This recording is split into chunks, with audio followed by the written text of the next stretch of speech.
अगर आप बीटेक का कोर्स करने जाते हैं तो आप आँख मूंद के या तो मैकेनिकल या तो सिविल या तो इलेक्ट्रॉनिक्स या फिर इलेक्ट्रिकल, आजकल तो सीएस और आईटी, ये 5 ब्रांचेज हैं जो आप सेलेक्ट कर लेते हैं। बिल्कुल मत करिए ये ब्रांचेस सेलेक्ट। आप अगर थोपना चाह रहे हैं, कुछ भी पढ़ना चाह रहे हैं लेके, तो हम आपको कुछ ब्रांचेस बताने जा रहे हैं बीटेक की, या फिर अगर आप पॉलिटेक्निक करें फिर भी कुछ ऐसी ब्रांचेज हैं जो आपको अच्छे स्कोप के साथ अच्छी वैल्यू दे पाएंगे। क्योंकि आप फिलहाल देख रहे होंगे मैकेनिकल और इलेक्ट्रॉनिक्स और अ, इन सब ब्रांच से बीटेक किए वालों की क्या दफ़ा है। तो एरोनॉटिकल इंजीनियरिंग खास करके स्पेस और पनडुब्बियाँ वगैरह कैसे बनती हैं इसके बारे में होती है। बहुत अच्छा स्कोप है गवर्नमेंट प्राइवेट दोनों सेक्टर में। ऑटोमोबाइल इंजीनियरिंग ऑटोमोबाइल सेक्टर के लिए है। जितने भी ऑटोमोबाइल टैक्सीज़ वगैरह हैं, बस है आपकी, इवन रेलवे और मोटरसाइकिल बाइक से साइकिल तक, ये जितने भी आपके वाहन हैं, जितने भी आपके व्हीकल्स हैं, इसके बारे में आप पढ़ेंगे। सिविल इंजीनियरिंग तो आप जानते होंगे मकान वगैरह बनाने से संबंधित होती है। Computer science engineering CS basically computer से रिलेटेड होती है, उसकी लैंग्वेज से रिलेटेड, वेब डेवलपमेंट से, एप्लीकेशन डेवलपमेंट से और सॉफ्टवेयर डेवलपमेंट से ये रिलेटेड होती है।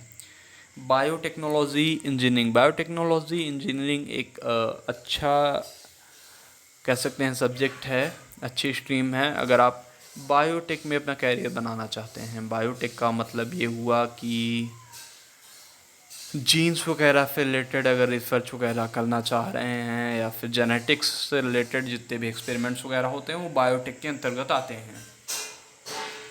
Electrical and electronics engineering electrical का मतलब बिजली, इलेक्ट्रिसिटी से जुड़े हो गए, और इलेक्ट्रॉनिक्स का मतलब भी इलेक्ट्रॉन्स, यानी इलेक्ट्रॉन का मतलब हुआ बिजली से ही रिलेटेड। ये सारे कोर्स हो गए, तो ये भी पुराने जमाने के घिसे पिटे ये बीटेक की ब्रांच है। इलेक्ट्रॉनिक्स एंड कम्युनिकेशन ये भी घिसी पिटी ब्रांच है। ऑटोमेशन एंड रोबोटिक्स ये लेटेस्ट ब्रांच है कह सकते हैं। अमेरिका वगैरह में इसका स्कोप ज़्यादा है। अगर आप ये करते हैं, रोबोट्स वगैरह जो बन रहे हैं उसके लिए जो रिसर्चर्स की ज़रूरत होती है, उनके लिए जो कंपनीज़ में काम करते हैं वो इसी ब्रांच के बंदे काम करते हैं, तो इसमें एक अच्छा स्कोप है। पेट्रोलियम इंजीनियरिंग की तो आए दिन वैकेंसियाँ निकलती रहती हैं सरकारी सेक्टर्स में भी, गवर्नमेंट सेक्टर्स में भी, तो इसका अच्छा उपयोग, अच्छा स्कोप है इसका। पेट्रोलियम सेक्टर में जा सकते हैं, डीजल और गैसेस सेक्टर में भी आप कायदे से जॉब्स पा सकते हैं, गवर्नमेंट और नॉन गवर्नमेंट दोनों फील्ड्स में।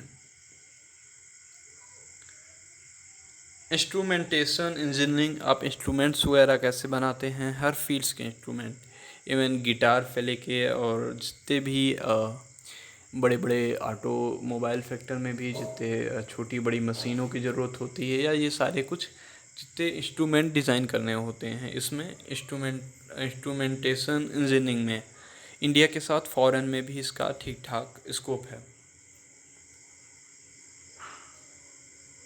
सेरामिक इंजीनियरिंग, फ़िलहाल मैं इसके ऊपर बाद में रिसर्च करके एक अगला वीडियो बनाऊंगा, क्योंकि इसकी जानकारी मुझे भी नहीं है।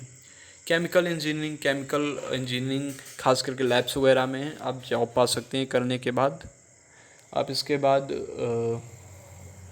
प्राइवेट और गवर्नमेंट दोनों सेक्टर में जॉब पा सकते हैं, क्योंकि केमिकल इंजीनियरिंग आप केमिकल्स के बारे में पढ़ते हैं, ठीक ठाक नॉलेज अगर आपको है केमिस्ट्री में, स्पेशली केमिस्ट्री में आपका स्पेशलाइजेशन होना चाहिए इस स्पेसिफिक सब्जेक्ट को लेके। स्ट्रक्चरल इंजीनियरिंग, स्ट्रक्चर बनाना आपको आता हो किसी चीज़ का, ये इंटीरियर डिज़ाइनिंग से संबंधित कह सकते हैं ब्रांच है। ट्रांसपोर्टेशन इंजीनियरिंग, ट्रांसपोर्ट किसी चीज़ का कैसे किया जाता है, उसमें आपके पास अगर एनालाइज आप अच्छा कर सकते हैं तो आप ये ब्रांच चूज कर सकते हैं। कंस्ट्रक्शन इंजीनियरिंग, ये सिविल इंजीनियरिंग से मिलती जुलती ब्रांच है। फॉरेन में इसका स्कोप ज़्यादा है। फ़िलहाल अगर आपको सिविल इंजीनियरिंग ही अच्छी लगती है तो इसकी अपेक्षा आप वही चूज कर सकते हैं। पावर इंजीनियरिंग का साधारण सा मतलब होता है पावर, वाटर पावर से आप इसका अंदाज़ा लगा सकते हैं, इलेक्ट्रिसिटी पावर से, तो इसमें भी ठीक ठाक स्कोप है इंडिया में as well as foreign countries में भी। रोबोटिक्स इंजीनियरिंग हम पहले ही बता चुके हैं, जितने भी रोबोट्स वगैरह बन रहे हैं, नई नई जो आधुनिक लैब हैं जो इस समय इसका भी नया नया स्कोप शुरू हुआ है लास्ट डेकेड से, पिछले दशक से। तो आप भारत में और विदेश में भी ये ब्रांच लेके ठीक ठाक प्लेसमेंट के साथ जॉब कर सकते हैं। Smart manufacturing and automation. Smart manufacturing इसमें आप सीखेंगे कि कैसे चीज़ें और स्मार्ट ढंग से मैन्युफैक्चर हों। तो सिंपल सी बात है, इसमें आपको स्कोप ज़्यादा मिलेगा, कोई भी कंपनी आपको ज़रूर हायर करेगी, क्योंकि सबको अच्छा मैन्युफैक्चर चाहिए, अच्छी उनको बनावट चाहिए, अच्छा आउटटर्न चाहिए। तो सारी कंपनी ये चाहती हैं। तो अगर आप बीटेक कर रहे हैं तो इनमें से कोई भी ब्रांच चूज कर लीजिए, लेकिन घिसी पिटी पुराने जमाने की ब्रांच मत चूज करिए, क्योंकि वो करने के बाद फिर से आपको वही बेरोजगारी का सामना करना पड़ेगा जैसे अदर स्टूडेंट कर रहे हैं। फिलहाल बनाए रखिए द यूनिवर्सिटी कनेक्शन, छोड़ जाइए अपने सवाल, हम जवाब देने की कोशिश करेंगे। चैनल सब्सक्राइब करने के लिए नहीं कहेंगे, आपकी मर्जी। फिलहाल धन्यवाद।